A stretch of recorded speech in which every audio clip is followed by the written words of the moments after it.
no environmental assessment, nothing. And the governor still has the unmitigated gall to get on national television and praise this government for this environment. For the environment. I mean, the issue. I wish I had the copy of the last issue of the Turks and Caicos News, where the residents down and Leeward has filed an injunction against that development down there because the development is altering the whole landscape. But that's only of the northwestern. And that's only the beginning, because then they have right on the other side another reserve area that they're going to call Star Island, where all the mangroves are going to be taken up and where there's going to be more dredging taking place. And I had a copy of that someplace, but anyway, you know, it's sad, but it's what we are dealing with. So we got problems here, and we got problems that nobody seems to be, as far as the government is concerned, nobody seems to be paying any attention to. And you know, that's why it begs the question, what is the governor's role in all of this, that he is so ready to protect, so ready and eager to protect what is going on and to hide what is going on in this country. But I mean, on the northern tip of Provo, Honorable Skippins, they are doing what they are trying to do in the Turks and Caicos Islands, what they have done in Dubai. Is to build an island by dredging the sand off the sea bottom and build an island, create an island. Now, one may ask, why in the Turks and Caicos Islands, where we have so much uninhabited island, so much undeveloped land, I mean, keys, undeveloped keys, why, where is the need to create, to dredge up the bottom of the ocean and destroy the coral reefs, the coral and the reefs, and change the environmental dynamics of this country to create an island where we have all of these keys and islands that are uninhabited? Why would you, where would that need arise from? Because it arises from a lack of vision. And the word says, where there is no vision, a people perish. And that is why we are on this downward slope in the Turks and Caicos Islands. And we are retrogressing swiftly.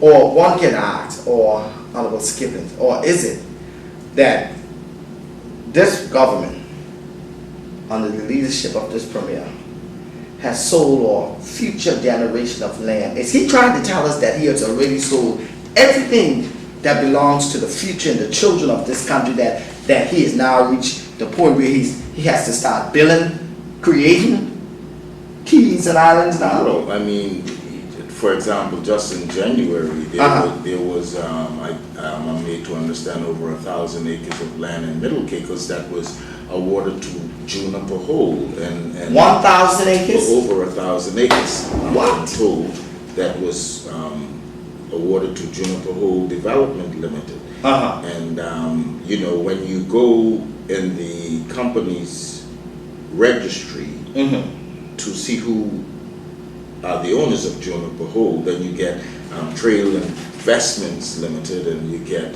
Charles Seeger and Irish Eyes. You know, and then when you go on, you see the subscriber, Mr. Green, and then you run into a slew of other companies, and you know, Tino Nominees Limited, and again you have Mr. Green, and you wonder what the hell is going on in your country. And I have a list here of over 150 acres that was awarded in West Caicos. You have 10.2 acres that was given to the Amore Limited, and you have another 10.4 to the Amore, and you have another 10.6 to the same company, and another 10 to the same company. Then you have Cedar Palms 10.01, and then you have 10 acres again to same Cedar Palms, and then you have Cedar Palms again, another 10.5 acres, and 6 acres, 0.6 to Cedar Palms again. Then you have Palm Ridge, another 6.2 acres, and then you have 7.5 to Palm Ridge again. Now all these are on West Caicos, and this is illegal because there is an agreement intact that prevents this land from being developed within a 10-year period because of the development that is going on over there. And then you have another 10 acres, Cedar Palms, and Cedar Palms again, 10.2, and Cedar Palms again, and Palm Ridge again, and Palm Ridge Limited. And the interesting thing about this, Mr. Malcolm, is that when you go into the company's registry, you run into these blind companies with nominee shareholders. Blind company. And so you are unable to determine where the country's land has gone, except that most of this stuff, all of these here, when you look on the back, it says the Belize Bank Limited Turks and Caicos, who has the principal sum of $19.4 million with interest in accordance with the terms of that Sutton loan agreement dated 9th of October 2007 between the charger and the bank. So these transactions just happened less than 6 months ago? This isn't half of what is going on in West Caicos alone. I mean, the whole country has been sold out. Northwest Point and Providenciales. If you look, the Premier has various plots of land, and West Point himself, you know, and also in Parrot Key, and the list goes on. You know, this is one example of an 18-acre plot of land. 18.2 acres, Northwest Point Providenciales, that had been awarded to the Premier himself.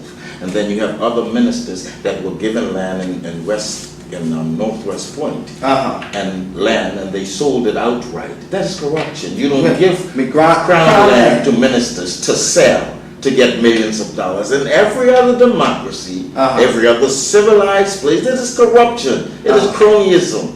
You know? Can you imagine Gordon Brown receiving an acre of land in London from an ex-minister in cabinet as a sitting prime minister? But the other thing about that is the governor here again, the governor sits in Exco, and a lot of these things take place, and the person who is involved, the minister, a lot of times are not asked to leave the room because there is a conflict of interest. So you sit there and you approve for yourself.